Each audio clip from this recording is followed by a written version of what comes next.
Hello, my name is Evan Abbey. I'm the Program Director for AEA Learning Online, which is a collaborative of the 9 Iowa area education agencies.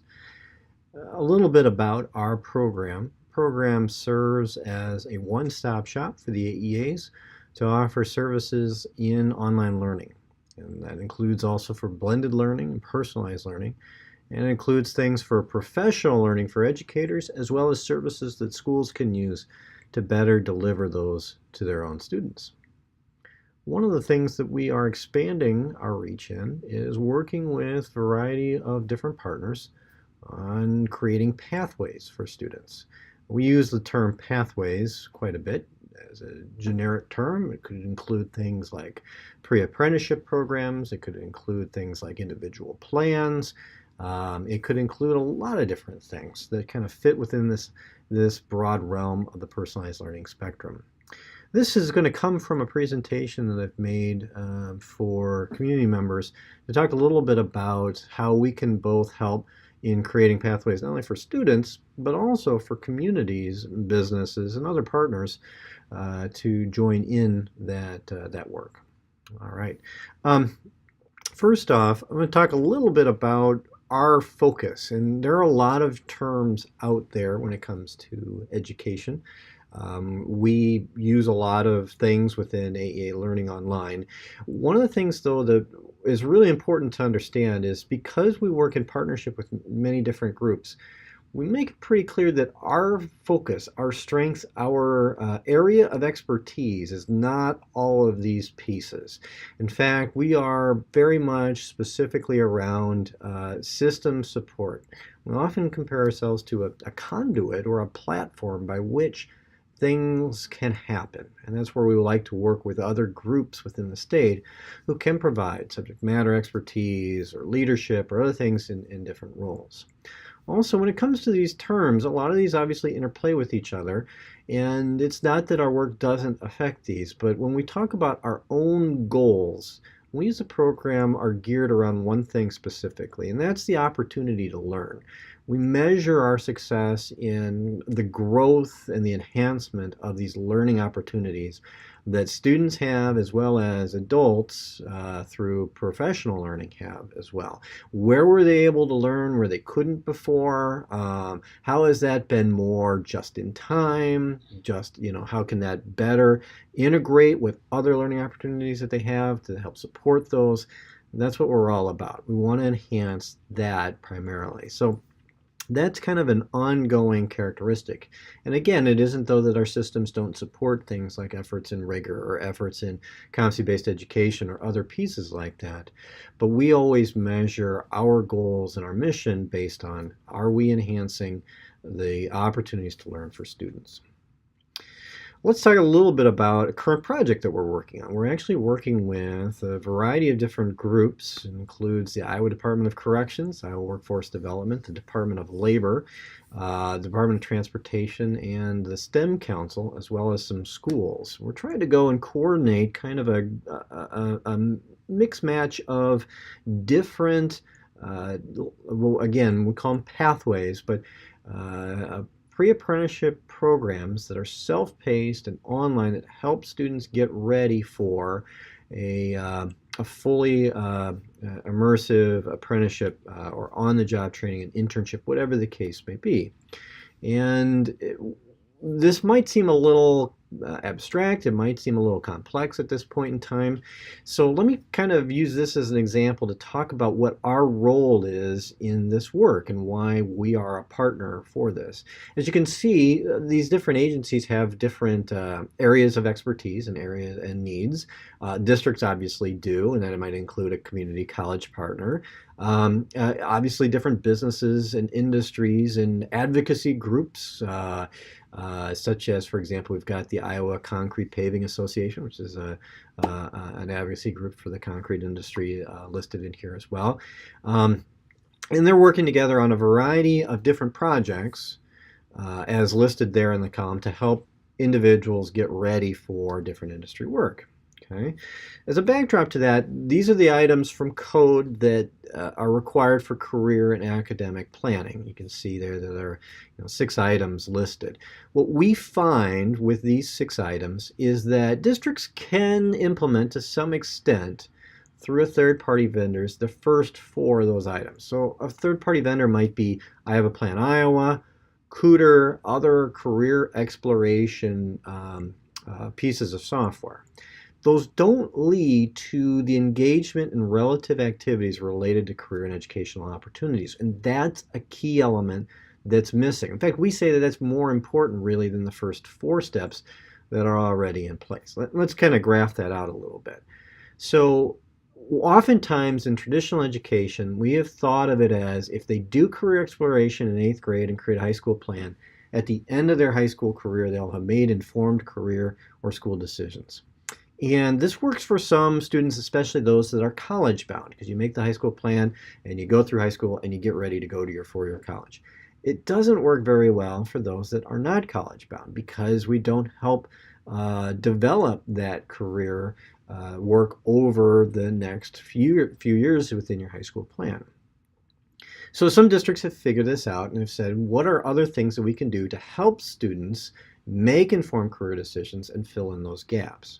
Well, this can be done in a bigger picture by saying, well, there are things like apprenticeships, and those might be project-based learning projects that you might see in like the Iowa Big School or other STEM-based schools, or they might be something like an internship, just an on-the-job training piece.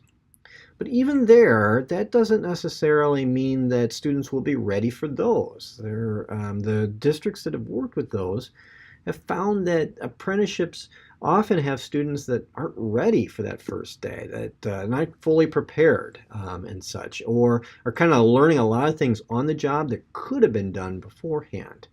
So in talking with schools, we've seen that there's a need to go and add in professional trainings as well as a series of modules that can go and lead towards apprenticeships. Now, we've used the term pre-apprenticeships in this graphic. A pre-apprenticeship is a term that has a designation from the Department of Labor, so there are quality pre-apprenticeship programs. And that would be ideal. That's one element to this that can happen. We found, though, that that can't be the only thing that exists there because there are many industries that don't have quality pre-apprenticeship programs, and there are some barriers to go and actually getting approved for those pre-apprenticeship programs. And that can lead to resulting back to our first graphic. If we wanted to have a pre-apprenticeship program in Industry X, but Industry X is controlled by only allowing certain pre-apprenticeship programs for it, then the end result is, well, then we might not have a quality pre-apprenticeship program. So sometimes we have to look at other ways to go and provide that. It's kind of one of the things we're using to describe pathways, is that all of these learning opportunities that we provide are pathways to help fill that gap. All right, so what does that mean then in terms of actual elements? So if we look at kind of some more about that project that we were looking at, under career exploration, there are 16 career clusters that individuals will go and look at and identify and align strengths with, might use that in their future planning. The next layer to that is to add in professional trainings that help students for a variety of different workplace scenarios, situations. It isn't that they're universal per se. There might be some industries that have no need in HIPAA. But there are more than just one industry that needs HIPAA. There are actually quite a few. There's quite a few industries that are going to need OSHA 10. There's quite a few industries that are going to need something on confidentiality, or math related to a particular construction field, or whatever the case is. These types of trainings we have already had a history of providing because we've provided those for educators for a long time. And that's one of the requests we're getting from districts is, hey, could we utilize what our teachers get, but use them for our students? And of course, the answer is yes. We'd like to go and take those and offer those professional trainings, make them available free of charge for students. The next layer then is a little bit more specific, and this is kind of some examples here. This isn't an all-encompassing list, but these would be modules, again, to help students understand what are the key aspects before actually ever starting an apprenticeship that would be in these particular industries. And these would be elements of a particular career cluster.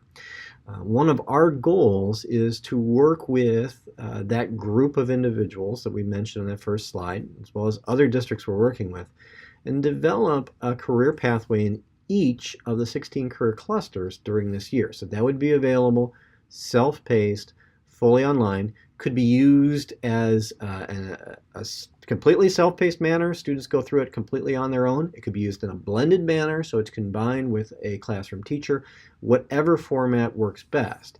But having that allows districts to not have to go and recreate the wheel and have more things at their disposal. And again, that helps then get students ready for those apprenticeship opportunities and those hands-on activities. And again, there's a lot of different elements to that fourth column too. It's not just all what we've thought of traditionally as internships, but through those, then at the end, they should be able to make better informed career decisions.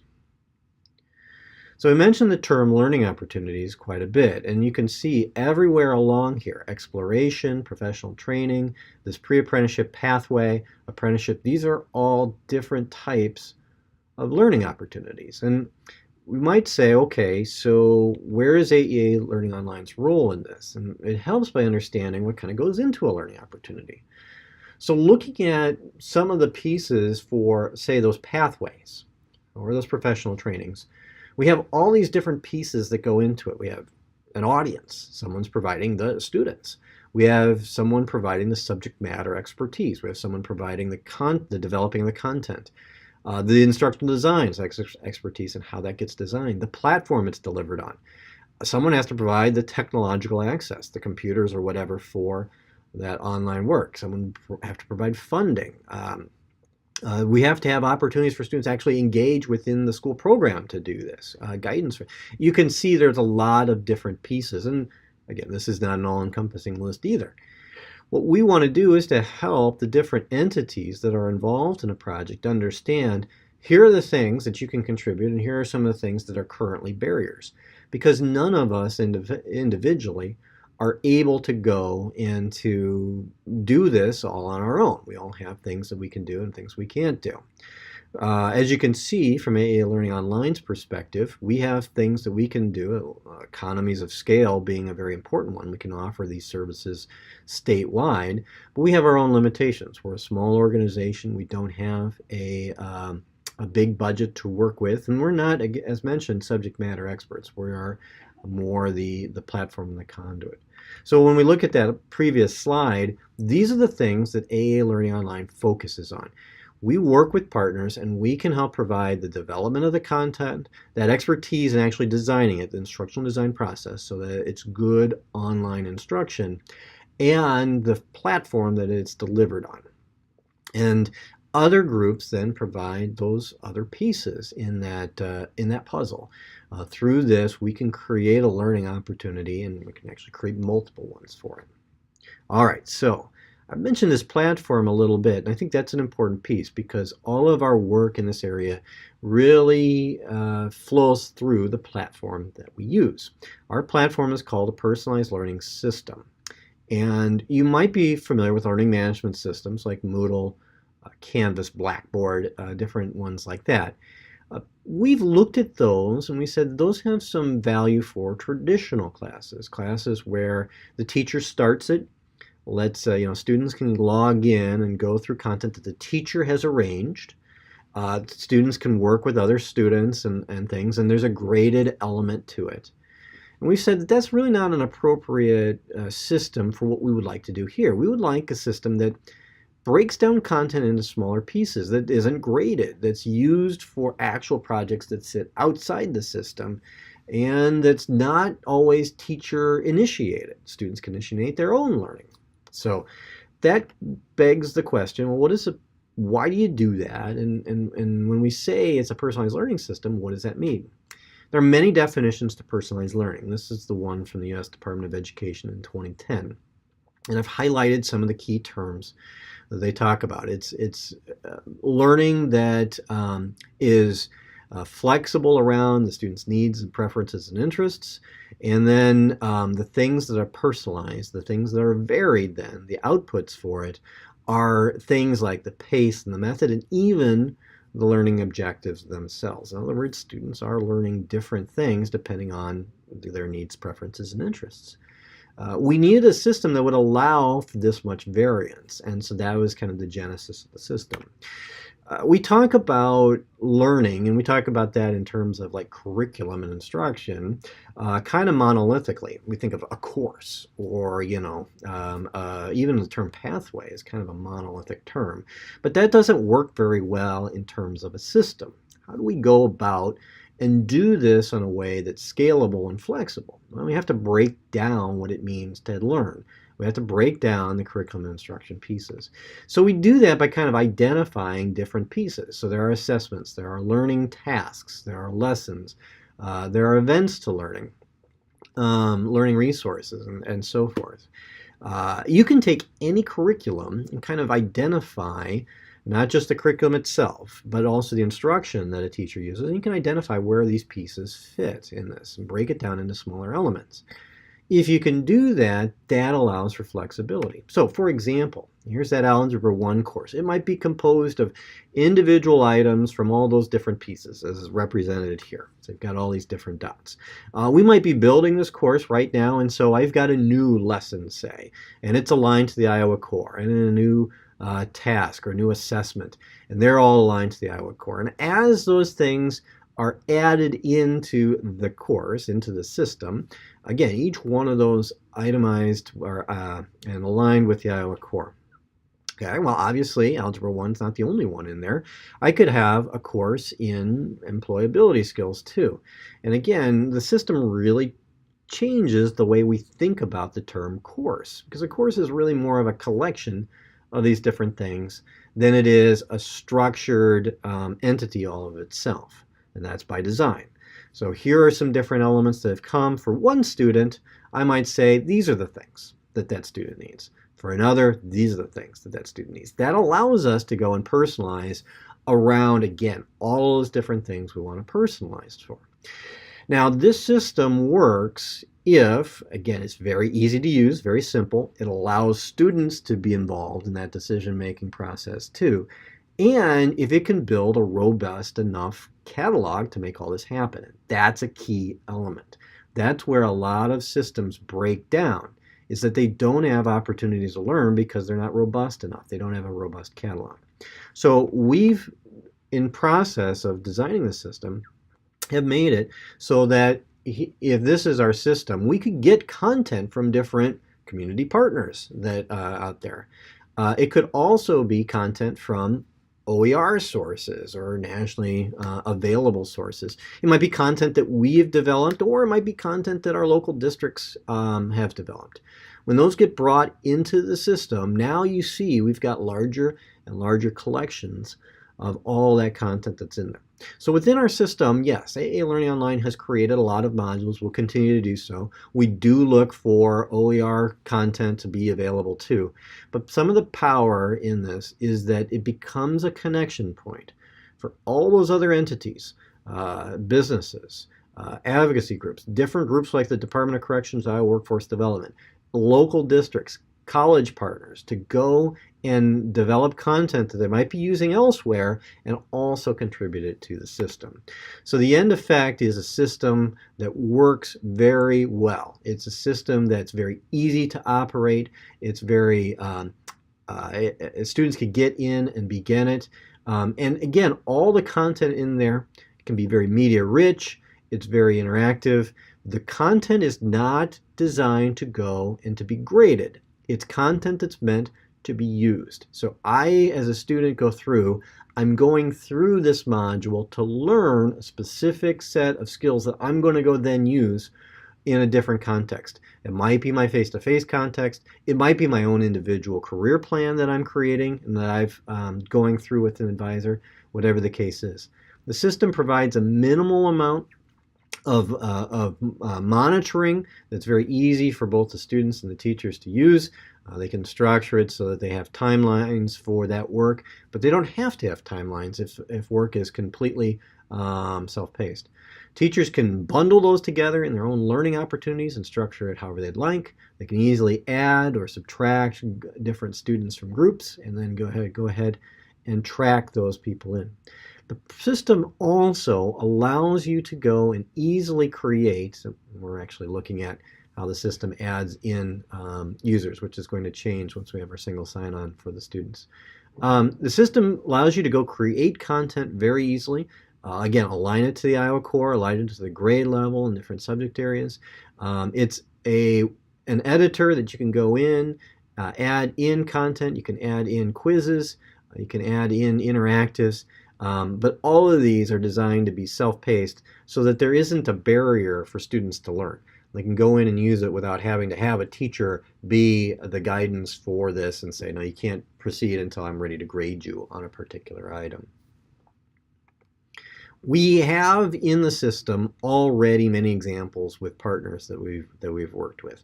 So for example, we've worked with the Robert D. and Billy Ray Center, formerly Character Counts, as you can see. And we have developed a 40-lesson series in soft skills, aligned with their curriculum. And this is targeted for the 7th and 8th grade level.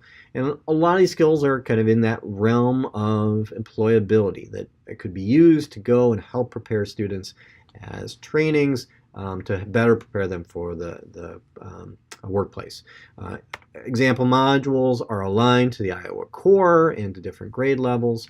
And once they're in the system, we can go in and students can accomplish this. You can see that this work here has a community partner, in this case Hy-Vee, helping to sponsor that.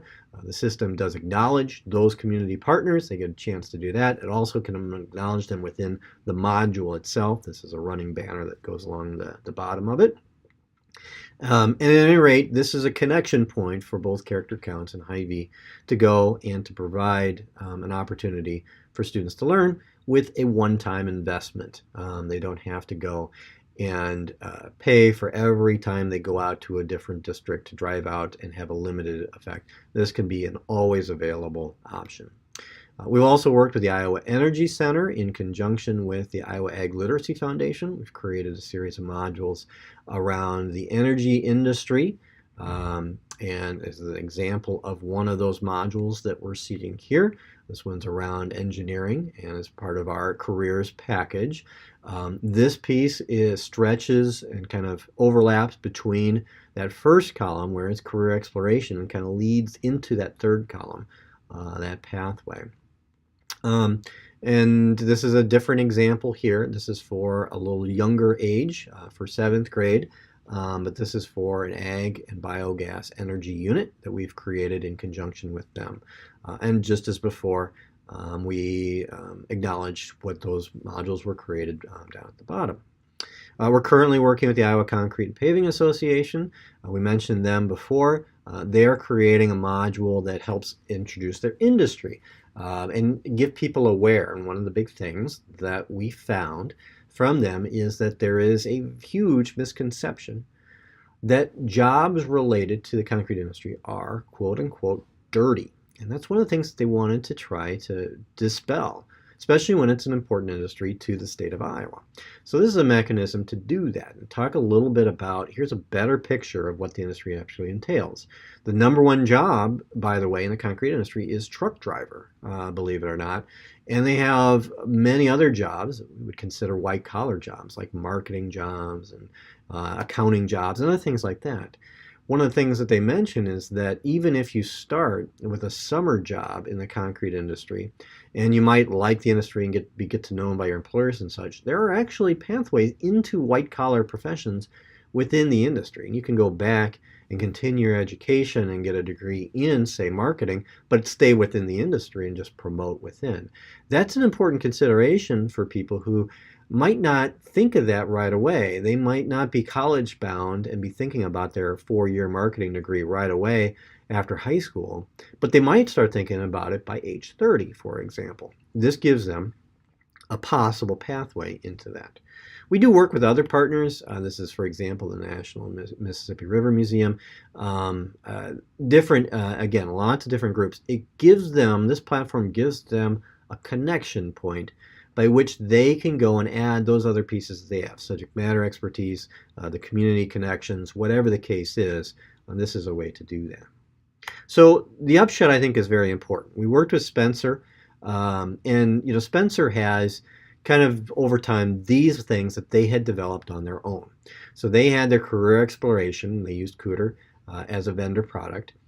They had extended career exploration. So this was kind of curriculum based in their careers, employability courses. They had students create a high school plan, of course, but then they had some things that extended off of that, employability skills, learning skills inventory. Spencer had done a little bit more here than a lot of other schools had done. Then they had also created some career experiences. So these are kind of quasi getting students ready for extended opportunities, job shadowing, guest speakers, tours, those type of things. Then they had those extended career experiences. All of these are great and things that Spencer continues to do. None of this is things that they can't do anymore. In fact, they can even expand these. Here's where we can help. We've come in and we visit with them through our connections, which we'd work with Spencer and their business partners as well. We can add in a lot of other things. So we can go and really enhance that career exploration. A Cooter or I Have a Plan Iowa is essentially just a database. And it's not necessarily Iowa specific.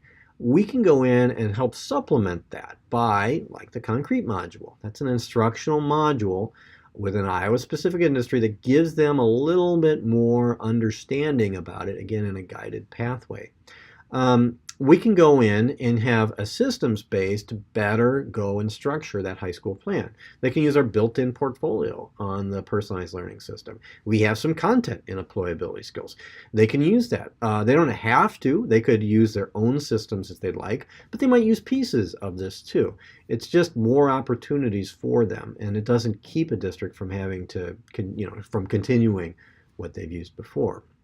They can continue to have their career experiences, like those job fairs and such, those on-site things. But we've also added things that would take them resources otherwise to go and add. The employability training, the career pathways, those pieces we can go in.